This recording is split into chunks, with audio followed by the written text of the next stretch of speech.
Hi everyone, welcome. This is the first of many lecture videos for me. I'm Dr. Christy Rittenauer in this class, Diversity in the Workplace. I am so excited for this course and I wish I could see you, but I suppose I'm excited to be seen. And today what I'm going to do in this very first video is talk to you about the course, relieve some stress, hopefully, reduce your uncertainty about what to expect this semester with me, and how to navigate through the course on eCampus, and talk to you about what you're going to be doing for next week. So if you are savvy online and followed the same pattern you've used in other classes on WU's eCampus system, you have already seen that this is the first module, and the list of tasks in this first module is to read the syllabus, watch this video, and then post something about yourself. So, you know this already, most likely, but just to be clear, for each of the weeks / modules, I'll use those words interchangeably.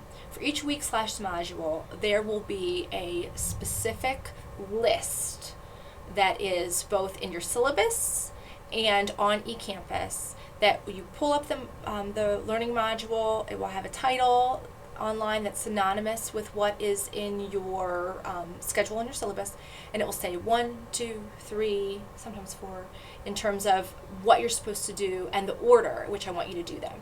Usually I have you do the reading first. Sometimes I want you to watch the video first or do an activity first, so make sure that you pay close attention to that, but often it's to read and then watch me blab on one of these lectures and then to do an activity. And what will happen is every week I will be posting new material on Monday by midday, and I will alert you when that's up and running. And then you have the week until 11:59, the Sunday preceding the next unit. 11:59 that Sunday, by that time I want you to please complete all of the module, and then we go again the next week. So that's how things will run. Let me know if you have any questions. All right, so what are we going to do here together? Again, if you already read the syllabus, you read a bit about this, but I want to make sure it's clear what exactly we're doing when we talk about diversity in the workplace. The word diversity conjures up a bit of a range of different ideas, what we're going to talk about in this class. When I tell people I'm going to teach this class, they say, oh, okay, so you're going to talk about like different races at work and ethnicities, stuff like that. Well, that's one of the things that we'll talk about. But what we're going to do is we're going to take an intergroup approach to the study of diversity. So what is that? Why? Well, next week we're going to talk about intergroup communication and social identity theory of intergroup communication. We're going to talk about that next week. That's the purpose of that next module. We'll dig in, we'll talk about what it is. Don't worry about that right now. But to give you an understanding of broadly what it is and why we're using it, is I want you to have tools that can be used, whether we're talking about diversity that has to do with race or religion or sexual orientation or political orientation, or my gosh, so many things, as we'll talk about. Anything can be intergroup practically. I want you to be able to understand across contexts. You know, we talk about good theory and research. Theory predicts, explains, and or controls human behavior. And so that we can use intergroup communication and other communication theories, other social psychological theories, all of these things to help us understand across context how human beings think and behave, then that's great. That carries more utility, and you'll probably learn more and be able to apply more at work and beyond. So that's my hope anyway. So an intergroup approach is going to allow us to do that. So with that being said, an intergroup approach looks at diversity in terms of social group membership. So when we talk about human beings behaving to each other in terms of their social group membership, what I mean here is that yes, we're all individuals, and we have, each of us, very unique characteristics, right down to our unique experiences, hopes, dreams, ambitions, right? Of course. But we also are members of social group, broader groupings. And when we interact with other people, we are often thinking of them more as members of various social groups rather than thinking of them as individuals.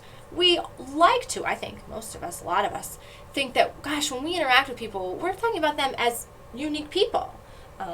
Me, Christy, talking to Keith and Andrea and Martin and Jamal and Sally, all of these different people as individuals. But we don't really do that. We don't really do that. The literature strongly suggests, empirical research strongly suggests, and especially when we first meet people, but also even down to really close relationships, we are thinking about them in terms of what social groups they belong to. So what are some examples of social groups?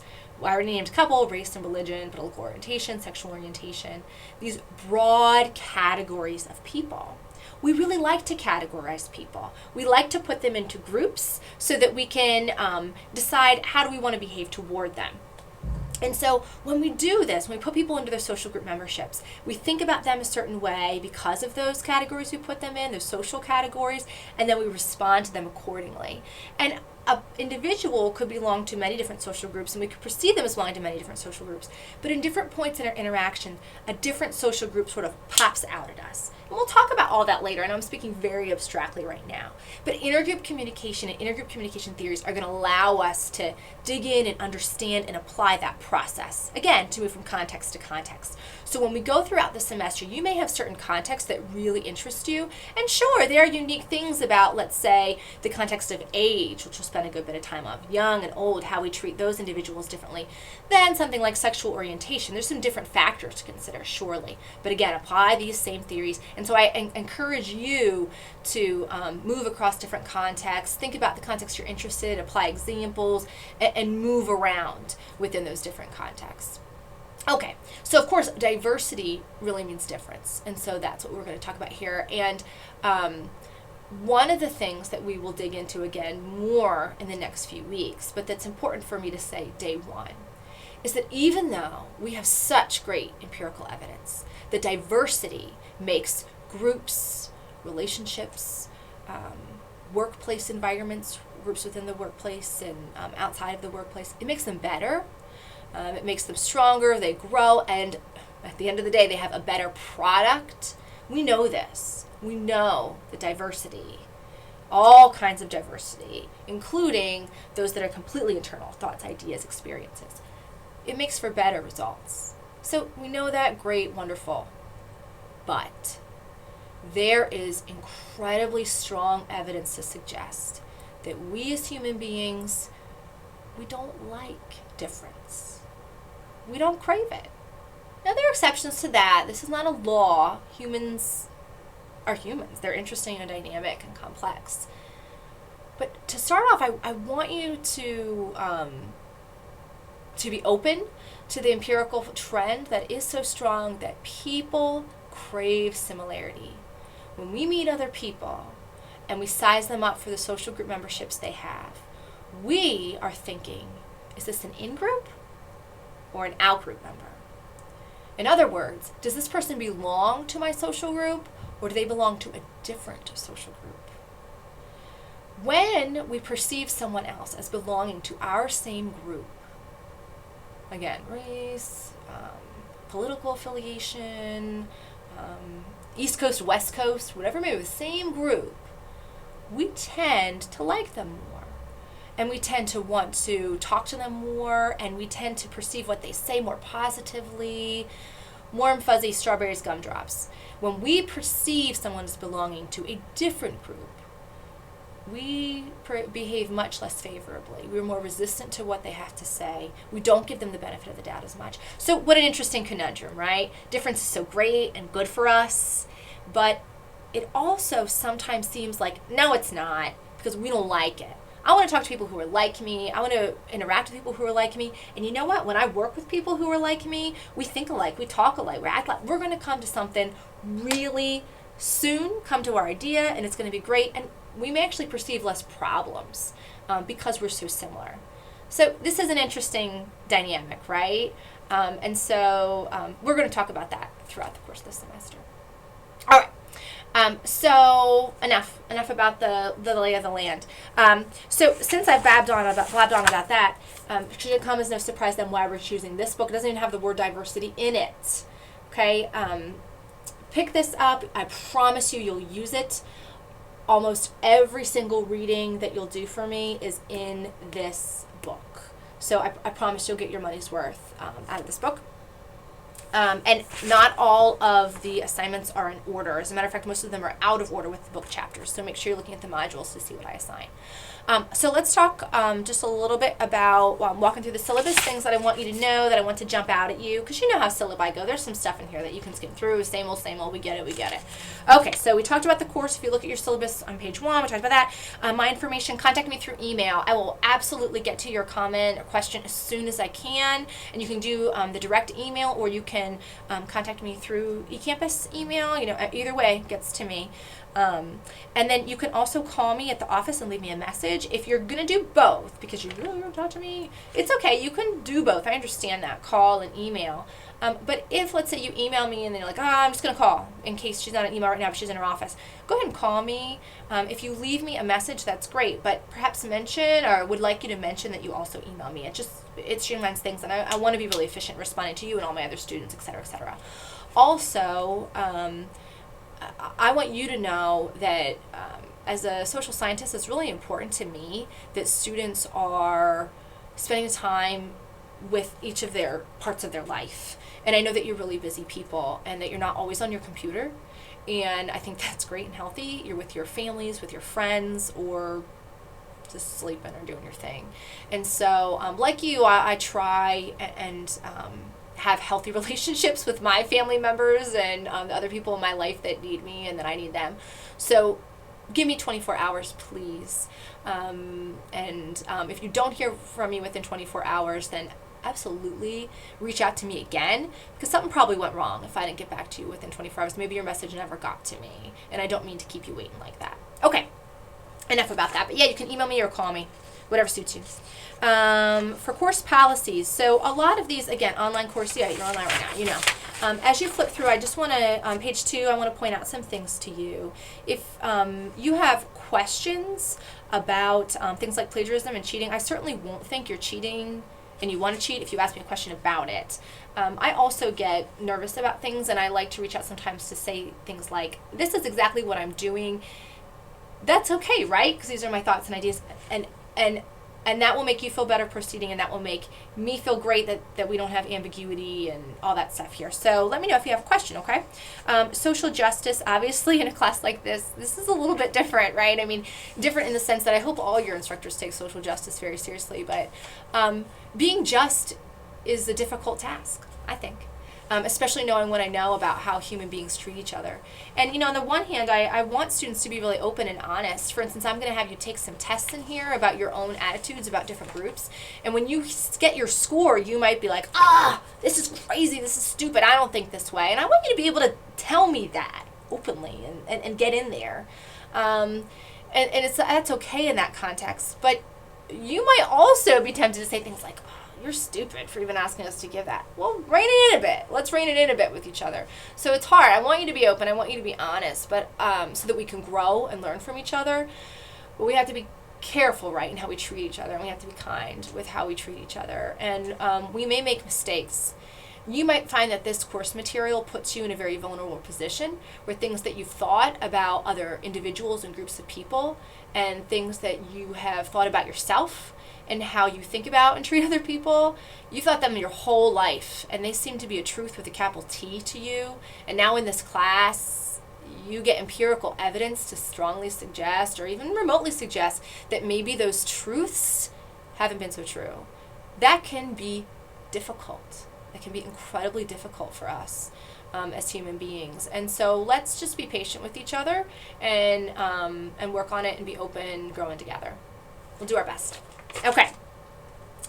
Copyright, yeah. This is all from my course. Page 3. If you're differently abled in any way, number 8, please let me know. I want to work with you. I want to be accommodating and helpful. We are a vet-friendly department, FYI, so keep that in mind.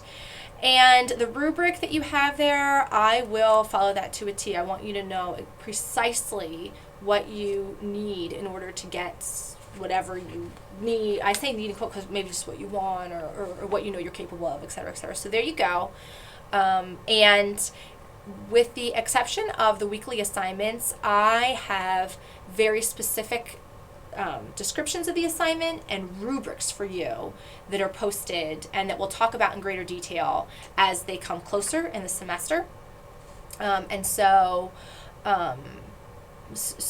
I want to be transparent. That's my aim. So the weekly assignments, I said I'm not so detailed in those. Each week, let me get I have mine posted up on my bulletin board. You might too. You are going to have in your module, you are going to have your description, the list week 1, the date that module begins, and then the topic. So this is January 11th. We're doing the introduction to the course, and it says go ahead, read your syllabus, you're watching it, the video, and then create your introduction post. So that's what I want you to do today, and we'll talk about the post in a minute. But then for most of these weeks, the last thing that you'll do is this group, this activity, which the next one that you'll do for next week is called your group identities. You'll see it online. It'll be right there. You click on it, you download it, and then you save, and I'll have this all written. You save it with your own name and the file name, and there's also a spot for you to write your name within the Word document. You upload that to me by the end of the week. Anyway, for these assignments, I don't have specific rubrics for those. They're 10 points. And even though instructors can't grade effort per se, that's not something that you can do when you evaluate someone's work. You're evaluating the work, not their effort. The fact of the matter is, these assignments are geared toward helping you to understand the material and to share that understanding with each other and to get a deeper meaning from everything, so that then when you do the assignments and go about life, you're